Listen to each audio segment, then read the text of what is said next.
নিউটাউনের স্বর্ণ ব্যবসায়ী বা সোনা ব্যবসায়ী স্বপন কামিল্লার খুনের ঘটনায় আরও একজন গ্রেপ্তার। এখনো পর্যন্ত নাম যা জানতে পারছি আমরা, গোবিন্দ সরকার তার নাম। কে এই গোবিন্দ সরকার? অসম থেকে তাকে গ্রেপ্তার করা হয়েছে।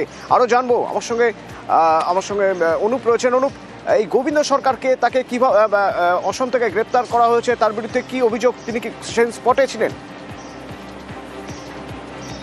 কিন্তু একেবারে তিনি ওতপ্রোতভাবে জড়িত ছিলেন এবং অপহরণ থেকে খুন এই প্রত্যেকটি বিষয় কিন্তু এই গোবিন্দ সরকার তার গতিবিধি এবং তার নজরদারি বেশ কিছু ফুটেজে উঠে এসেছিল। এবং পরবর্তী ক্ষেত্রে সজল সরকার সহ একাধিক ব্যক্তিকে যখন জিজ্ঞাসাবাদ করা হয় তখন কিন্তু এই গোবিন্দ সরকারের নাম পায়। এরপরে অসমের উদ্দেশ্যে বিধাননগর গোয়েন্দা পুলিশ সেখানে রওনা দিয়েছিল এবং তার পরবর্তী ক্ষেত্রে তাকে গ্রেপ্তার করা হয়। ইতিমধ্যেই তাকে তানজিল রিমান্ড করে কলকাতায় যেমন আনা হচ্ছে, তারই পাশাপাশি আজকে আদালতে পেশ করা হবে। এই যে খুনের ঘটনা স্বর্ণ ব্যবসায়ী, সেই খুনের ঘটনা এখনো পর্যন্ত 5 জন গ্রেপ্তার হলো। বিধাননগর গোয়েন্দা শাখার পুলিশ এই 5 জনকে ইতিমধ্যেই গ্রেপ্তার করেছে এবং এই যে গোটা ঘটনা, সেই ঘটনা সজল সরকার ঘনিষ্ঠ এই গোবিন্দ সরকার। ইতিমধ্যেই বিধাননগর গোয়েন্দা শাখার পুলিশের পক্ষ থেকে তাকে গ্রেপ্তার করা হয়েছে এবং স্বপন কামিল্লা যে স্বর্ণ ব্যবসায়ীকে খুন করা হয়েছিল, সেই খুনের ঘটনায় কিন্তু অপহরণ থেকে শুরু করে প্রত্যেকটি বিষয় কিন্তু একেবারে তার গতিবিধি নজরে এসেছিল পুলিশের। পরবর্তী ক্ষেত্রে প্রত্যেককে যখন জিজ্ঞাসাবাদ করা হয় তখন কিন্তু গোবিন্দ সরকারের নাম পায়।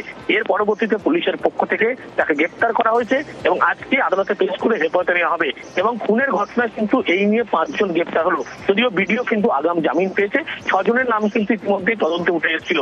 পরিবারের পক্ষ থেকে কিন্তু এই আগাম জামিনের প্রসঙ্গে বলতে গেলে বলতে হবে অনুপ, যে একের পর এক তথ্য প্রমাণ তুলে ধরা হয়েছে। আগাম জামিনের জন্য আবেদন যখন করেছিলেন তখন সরকার পক্ষের আইনজীবী একের পর এক তথ্য প্রমাণ তুলে ধরেছেন। স্বপন কামিল্লার স্ত্রী কান্নায় ভেঙে পড়েছেন এজলাসে, কিন্তু তারপরেও আগাম জামিন মঞ্জুর হলো রাজগঞ্জের বিডিও প্রশান্ত বর্মনের।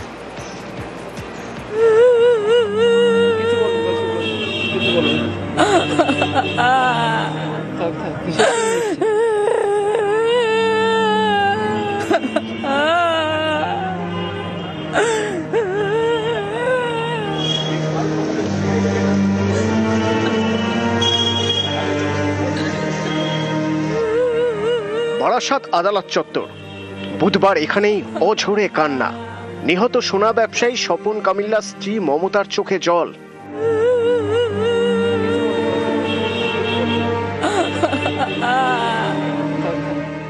আদালত কক্ষেও হাপুস নয়নে কান্না। নিহতের স্ত্রী কান্নায় ভেঙে পড়ছেন। আইনজীবীরা একের পর এক তথ্য প্রমাণ পেশ করছেন, কিন্তু কোনো কিছুতেই কাজ হলো না। আগাম জামিন পেয়ে গেলেন জলপাইগুড়ির রাজগঞ্জের বিডিও প্রশান্ত বর্মন।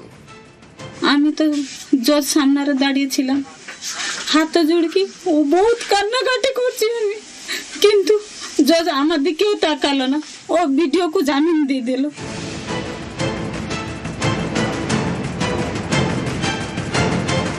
30 অক্টোবর নিউটাউনের যাত্রাগাছি থেকে সোনা ব্যবসায়ী স্বপন কামিল্লার দেহ উদ্ধার হয়।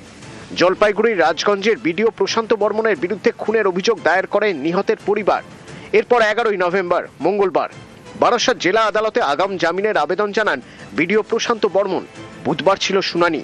তখন আদালত কক্ষে তথ্য প্রমাণ পেশ করছেন আইনজীবীরা। হাত জোর করে কাঁদছেন নিহতের স্ত্রী মমতা কামিল্লা।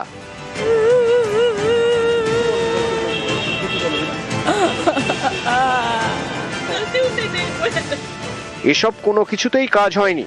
রাজগঞ্জের বিডিওর আগাম জামিনের আর্জি মঞ্জুর করে দেন বিচারক। আমি তো জজ সামনে দাঁড়িয়েছিলাম, হাত জুড়কি ও বহুত কান্নাকাটি করছি আমি, কিন্তু জজ আমার দিকেও তাকালো না। আমার উকিল বহুত কথা কইছেন, এঠু গণেশ পূজা করতু সে যে আমার বাড়ি কি আসছিল সে কথা বি কইছেন, যে আমার বাড়ি যে আসলে ফুল মারার পর্যন্ত 32টা মাথারে ইঞ্জর্ড হয়েছি, তাহা বি কইছেন। সিসিটিভি ফটেজ সহ দেখেছেন আমার উকিল, ফুল দেখেছেন। দেখেবা পরে বি কোনো রায় হেলানি, ও ভিডিওকে জামিন দিয়ে দিল। বহুত প্রবলশালী, বহুত টাকা পয়সা তার কাছে আছে, তাই জন্য আমাকে একটু চান, আমার গরিব মানুষ আমার স্বামীকে মেরে ফেলো, আমি কি করে বাঁচবো, কি করে রাখবো? তাকে কোনো শাস্তি নাই তার। ওকে প্রশান্ত বর্মনই মর্ডার করেছেন, সে নিজেই মর্ডার করেছেন। কিন্তু যে মর্ডার করছেন সে ফাঁকা।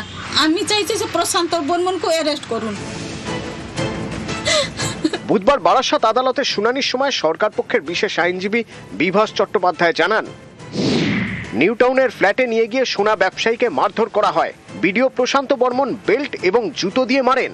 স্বপন কামিল্লার শরীরে 32টি আঘাতের চিহ্ন মিলেছে। প্রশান্ত বর্মনকে গ্রেপ্তার না করলে উনি তদন্ত প্রভাবিত করতে পারেন। শুনানি শেষে বিডিওর আগাম জামিন মঞ্জুর করে দেন বিচারক। 438 করেছিল, সাবসিকুয়েন্টলি যতটুকু ইয়ে হয়েছে উনি বেল পেয়েছেন, বেল পেয়েছেন। কোর্টে একটা কন্ডিশনাল অর্ডার দিয়েছে, কন্ডিশনাল অর্ডার রয়েছে আয়ের সঙ্গে মিট করার জন্য।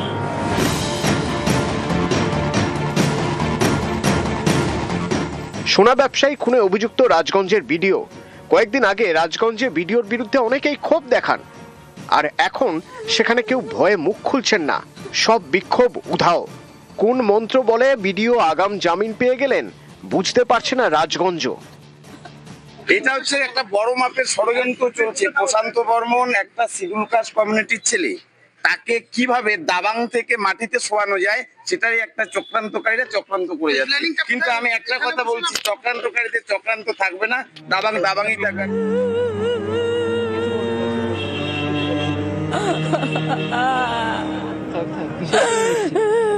নিউজ 18 বাংলা।